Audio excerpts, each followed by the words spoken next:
Now at 6 and streaming on CrossroadsToday.com, an update on an animal cruelty case in Victoria County. Lavaca County authorities ask for information on 2 vehicles stolen Monday morning. And Victoria ISD faces a major issue that directly affects the state funding it gets. Reporter Darius McCormick has the story. Absolutely gorgeous weather for us today. That north wind came in about 4 o'clock in the morning and everything just finally cleared up. We'll be talking about how long this will last because, we've got that eclipse weekend coming up. We'll be talking about that coming up in a moment. And we all know about Ronel Blanco's no-hitter, but his story to get here is an improbable one. I'll have that in sports. You're watching 25 News now at 6. Good evening and thank you for joining us. I'm Don Brubaker. And I'm Karina Garcia. Victoria County deputies arrested a 22-year-old suspect Monday. Joe Villarreal is charged with burglary of a home and burglary of a home with intent for another felony. He is in the Victoria County Jail in lieu of a $90,000 bond. 2 suspects in an animal cruelty case in Victoria County is expected in court Tuesday morning. 42-year-old Carissa Salinas and 55-year-old Terry Ellis were indicted on 11 counts of animal cruelty. The incident in question happened on December 16th. A suspect was arrested last week in an ongoing case in Lavaca County. Andres Almazan faces charges of continuous sexual abuse of a child under the age of 14. Authorities tell us the first report on this charge was in September of 2008. He is in the Lavaca County Jail in lieu of $250,000 bond. Lavaca County authorities report 2 vehicles were stolen there early Monday morning. A black 2003 Chevrolet 3/4-ton pickup truck was stolen from FM 1295 near Whitting. A white Ford F-250 was stolen from the 10,000 block of FM 532. If you have any information regarding these stolen vehicles, contact the Lavaca County Sheriff's Office at 361-798-2121. Chronic absenteeism continues to stand at the forefront of concerns for the Victoria ISD. The issue is affecting younger students in the district. 25 News Now reporter Darius McCormick is here to tell us more about the situation. Darius, how many students are facing chronic absenteeism? Guys, 500 students from ages 3 to 5 are dealing with the issue of chronic absenteeism. This means they've missed more than 10% of school just this academic year. That's 18 days or 2 days a month. The district's statistics show the difference in absences between early childhood and the rest of the district. Their stats show attendance rates were as low as 64% for younger students some days. The U.S. Department of Education says children who are chronically absent in preschool, kindergarten, and first grade are much less likely to read at grade level by the 3rd grade. To combat this, the district is creating programs to improve attendance and provide support to students. The Texas Education Agency says schools earn over $6,000 per student meeting daily attendance requirements. Absent students are not counting, and that impacts funding. Back to you guys. Darius, thank you. Here's your viewer poll this evening. You can scan that QR code right there on your screen to vote. The question is, how often does your student miss in a school year? According to our results, it looks like 66% stands at the highest, with don't have children in school, followed by more than 3 days and never tying at 14%. 1 to 2 days stands at 6%. Thank you for voting. Come to crossroadstoday.com/vote to take part. April is Sexual Assault Awareness Prevention Month. Midcoast Family Services plans to host several events to raise awareness. Jeannie Stafford, CEO of Midcoast Family Services, says her organization plans several events, such as Wear Denim and Teal Days, and they even have visual displays set up at Victoria College and UHV. Stafford says awareness is needed to address this frequent but often dismissed, or rather discussed, problem. You may not hear about it often. We may not want to even think about it. But it is an issue and a problem that we're trying very hard to address in Victoria and the surrounding counties. Midcoast Family Services works with the Victoria County Public Health Department to offer a self-defense class. The class is free of charge and will be held inside the health department offices. The class is on Friday, April 5th from 6 until 8 p.m. Anyone can attend and no registration is needed. If you or someone you know needs help, dial 911 or the Midcoast Family Services helpline at 361-573-HELP. Hearings are underway to address devastating wildfires across Texas and the Panhandle. An investigative committee is hearing testimony from the public about the causes and response to the wildfires. The meeting started today and will continue through Thursday. After the hearings, a report on its findings will be submitted by May 1st. That report could include legislative solutions for helping prevent future wildfires. And now let's take a look at your forecast with Chief Meteorologist Mac Bettis. Mac, how much longer are we going to be in spring? Well, spring is looking good for this week, but then, next week we'll be back to the 80s. Of course, the big question is this going to last all the way into eclipse weekend? And the answer is no. So we'll talk about why I think there may be some showers over that weekend. And so we'll have all that coming up in just a moment, and we'll talk about how the temperatures will be very comfortable this week. Back to you. Mac, thank you. The mayor of Uvalde resigned Monday. Cody Smith says health issues caused the decision. He says Everardo Zamora will serve as mayor pro tem until after the November election.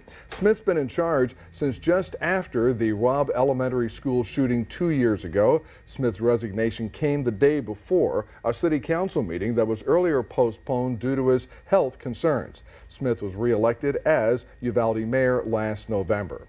The largest fresh egg producer in the U.S. has stopped production at a plant in the Texas Panhandle. This comes after state health officials said a person had been diagnosed with bird flu after being in contact with cows presumed to be infected.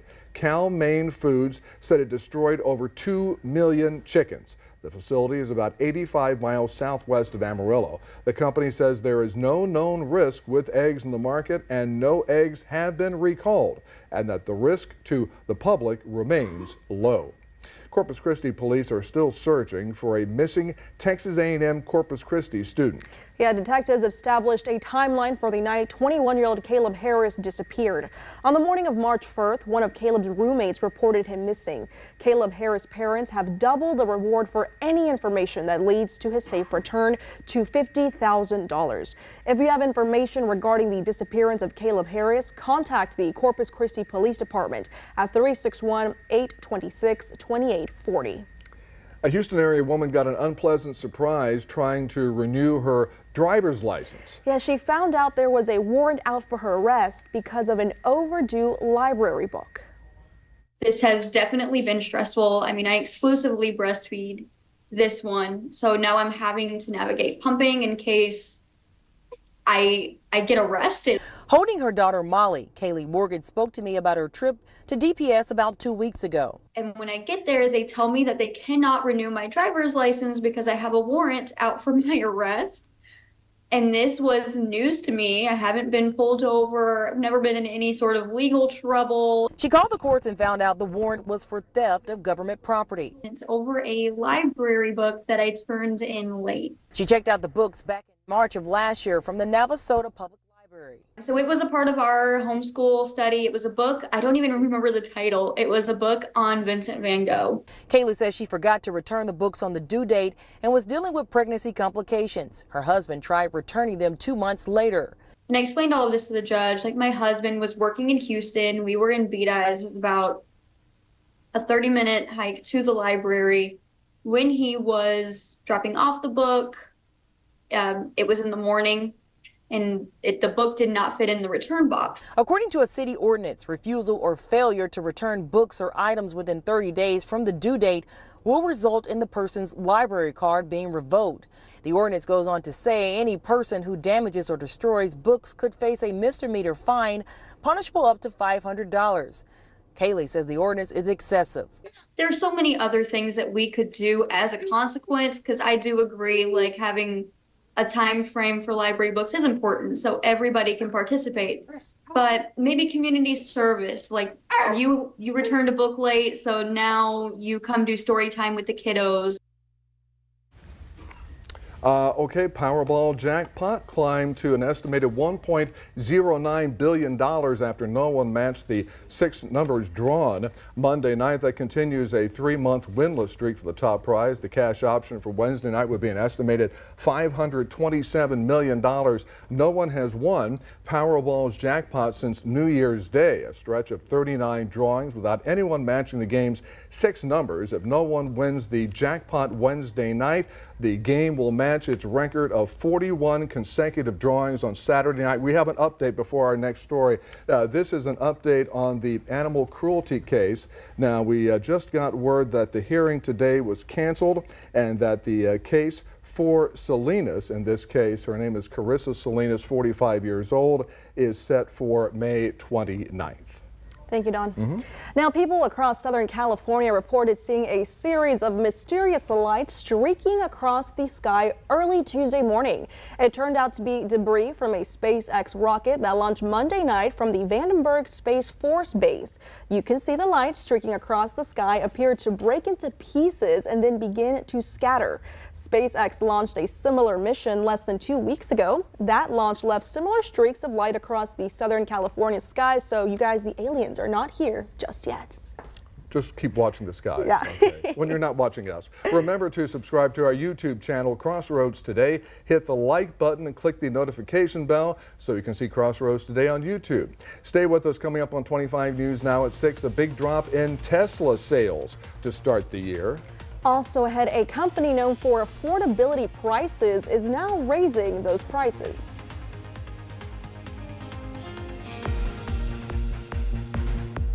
Our military hero for March is Charity Kittrell. At 25 years of age, she was thinking her life wasn't going anywhere, so she enlisted in the Air Force.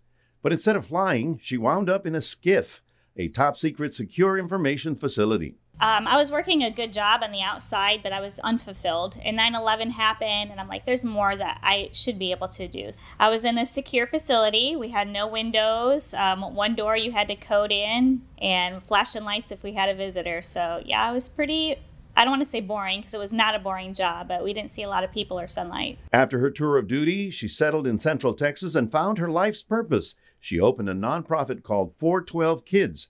The organization collects and distributes clothing and school supplies to area families. I believe that service is service, and you're giving whether you're in the military or whether you're on the outside. So I would say while they're not directly connected, my service to the community has always been there. So this is a small token of our appreciation for your Air Force work and your charity work. And this is a little plaque and a little cash donation. You can splurge with it or you can use it on the kids, whatever I'll you probably choose. use it on the kids. Thank you very much. Congratulations. Thank you. Nominate your military hero of the month at crossroadstoday.com.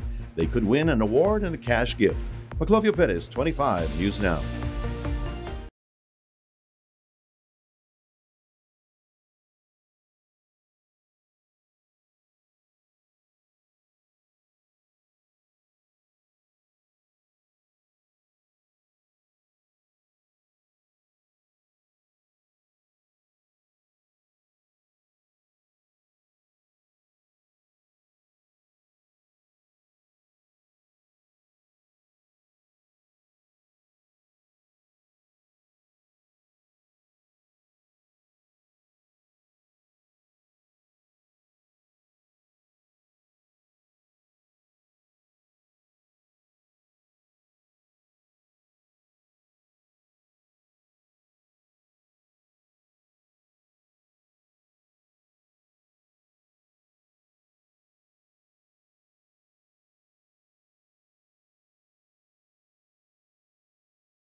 Sales fell sharply last quarter. The Austin company says sales were almost 9% below the same quarter of last year. It was the first year-over-year quarterly sales decline in nearly 4 years. Tesla blamed the sales drop on increased worldwide competition. Electric vehicle sales growth slowed and price cuts failed to lure more buyers. Despite the sales decline, Tesla was able to retake its global EV sales crown from China's BYD. A retailer that many families rely on to save money is now raising its prices. Dollar Tree announced costs will rise at 3,000 locations. This is Scott Kolak. I think the Dollar Tree merchandise is actually pretty good. He's a regular Dollar Tree shopper. They really have a good they have a good selection of a lot of odds and ends we all need at home. Scott says he was disappointed when he learned Dollar Tree is now raising some of their prices as high as $7. If it were really going to go up to like $7, $5 to even $7, it'd be too much. I'd rather just get everything at Walmart. It's 300 items among 3,000 stores, and they say they're doing it because their consumers now are making more money. The company's CEO noted that Dollar Tree's fastest growing demographic makes $125,000 a year, but he did not say that specifically was the reason for the change. Could be a side of what's ahead in the economy-wise. When people are a little tighter, they start to look for different deals for everything, I think. Eric Sturkin, co-founder of financial repair firm Better Qualified, says that's his best piece of advice to consumers right now as food prices remain high almost everywhere. Look at either the websites or some of the coupons that you get in the mail and pay attention to those because you can get super deals. And again, one big thing I typically try to do is look at the cost per serving or the cost per tablet or the cost per ounce, because a lot of those items that look huge, in the end of it, there's just as much stuff in there as something that's much more smaller. It will save you a lot of money if you get the smaller one. I did reach out to Dollar Tree to see if they'd like to comment on their price changes, but I haven't heard back. I'm consumer investigator Jessica Bruno, WPTV News Channel 5. There is significant damage and thousands are still without power as severe weather continues to move through Kentucky. Multiple trees came down, taking power lines and electrical boxes with them, and nearly 30,000 customers are still without power as of this afternoon. The latest outage map, almost 10,000 of those customers are in Fayette County. Meanwhile, storms expected to develop later in the day could produce more damaging winds, large hail, and long-track tornadoes. We are going to be talking about all the areas that did get hail last night. It's funny, we were looking at the shower activity sort of developing out west of San Antonio, but it didn't really make it into our region. The frontal system did come through at 4 o'clock in the morning. We got up to, we're 81 right about now, but we did get up to 85. Oh, that should be corrected. Should be 85. That's a little bit above our seasonal average, but you know what? Tomorrow it's going to be cooler and the whole week is going to be very spring-like. I think you're going to like it. We'll also be talking about Eclipse Weekend, all that coming up in just a moment.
Welcome back, everybody. Well, about 4 o'clock this morning, the winds shifted around. Remember that cloudy weekend?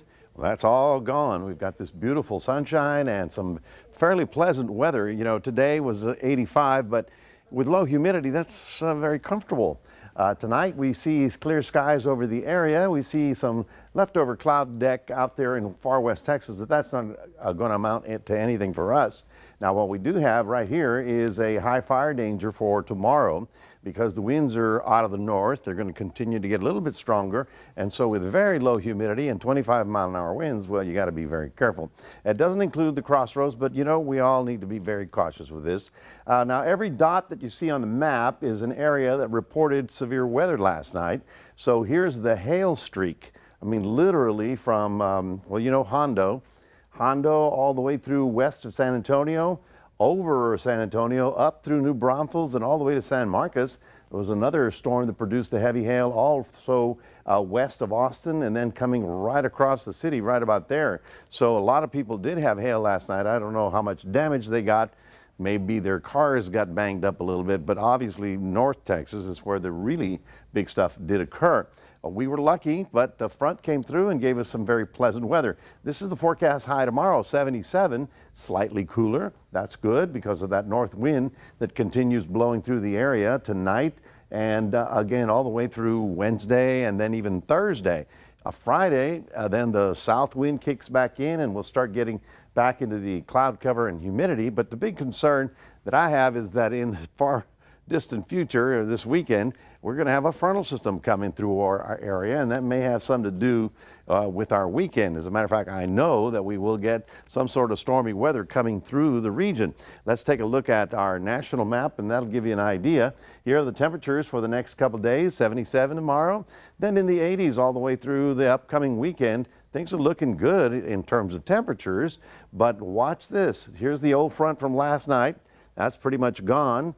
Things look good for a couple of days over here. That's Wednesday, Thursday, high pressure coming through on Friday. And then on Saturday, high pressure starts to move east.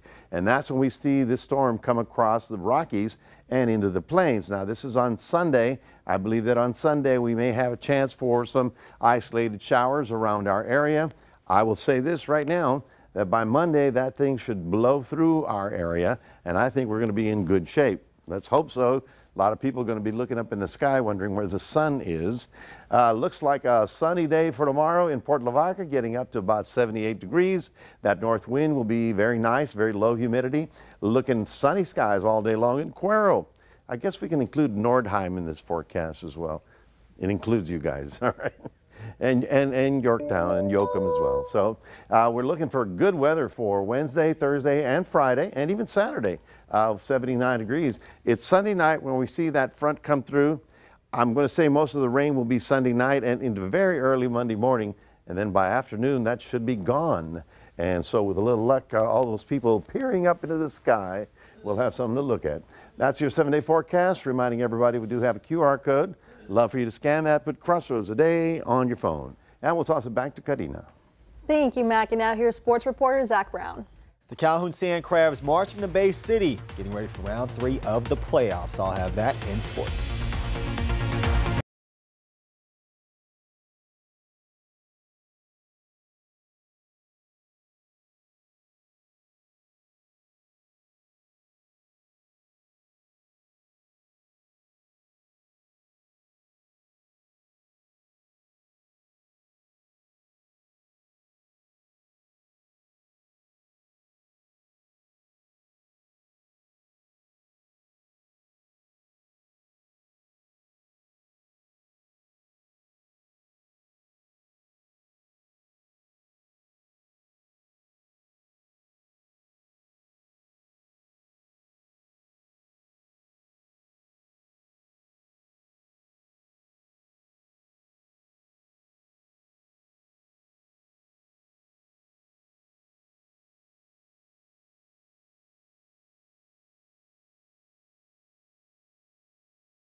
Over at the Club of Colony Creek, District Golf winding down in the season for Calhoun. This was day 2 of the tournament for the boys and girls as they are pursuing a push for the regional tournament. Not only was Calhoun there, but it featured many schools from the Corpus area as well. We will have more scores tonight, but just on the Calhoun side of things for the boys, Josiah Campos, who has been a star for Calhoun golf this year, finishes in second place. Not far behind him in the standings, Cole Speedkoch, then Heston Lovett came in tied for number 18 in the tournament, and Gunnar Evans comes in at 23rd in the two-day tournament. For the girls, Bryn Passmore had the highest score for the Sandies, placing at number 6 over the last 2 days. Jillian Tanner and Lily Gossett both finished tied at number 9, and right behind those two, Trinity Morgan. So the Sandies really dominant in the top 10 area for the tournament. The Calhoun Sand Crabs boys, the soccer team that is, marching to Bay City for round 3 of the Texas UIL State playoffs. Their matchup against Stafford, the Spartans, is tonight at 7 p.m. in Bay City. The Sand Crabs played the Spartans back in January and squeezed out the 1-0 victory. So this one promises to be another fantastic game. The Sand Crabs chasing that state title. Hopefully we have a positive score for Sand Crab Nation tonight at 10. By now, we all know about the historic no-hitter thrown last night, netting the Astros their first win on the young season, but it was also the first time a manager has ever won their first game via the no-hitter. Ronel Blanco, who barely made the team, was making just his 8th career start. He signed with the Astros back in 2016 for only $5,000. Before then, he washed cars on the side to make money while pursuing his baseball dream. And he just had a daughter about a week ago, which he dedicated the game to. This is also the earliest in the season a no-hitter has ever been thrown. The only 2 base runners he allowed, 2 walks, both to former Astro George Springer.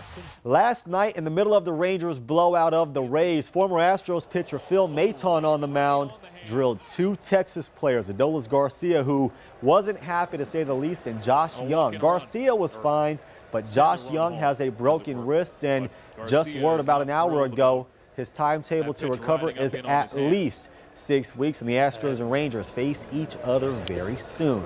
In the women's March Madness tournament, Caitlin Clark in Iowa and Angel Reese and the LSU Tigers lived up to the hype, and at the half, they were tied at 45 as LSU drew even just before the buzzer. But in the second half, Caitlin Clark in Iowa woke up and pulled away on the night. LSU's Angel Reese had 17 points and 20 boards.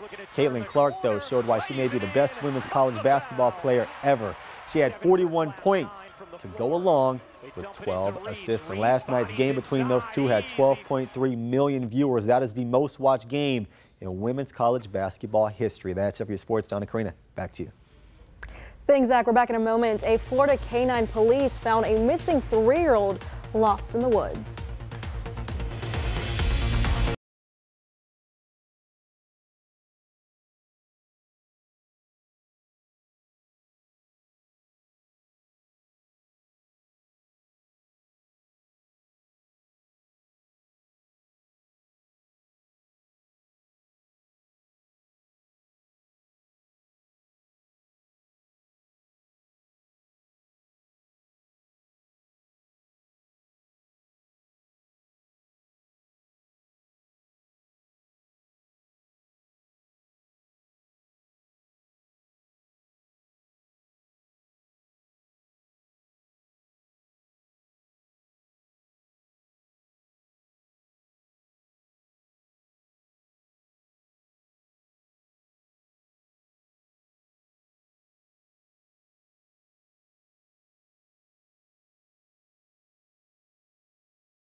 And finally tonight, after searching for nearly an hour, a Florida police canine found a missing 3-year-old lost in the woods. Authorities said all they had to do was give to Midnight, the canine, a sniff of the 3-year-old's blanket and then sent him off. The 3-year-old wandered off in the woods. The boy had his tablet, though, and he stayed in one spot, making it easier to track him down.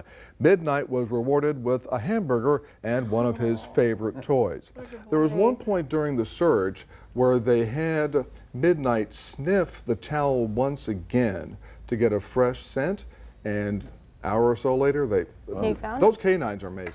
Those canines are just absolutely amazing. That sense of smell is just unbelievable. You know, I always thought that when they did something good, you had to give them a treat. Yeah. No, you just pat them on the head.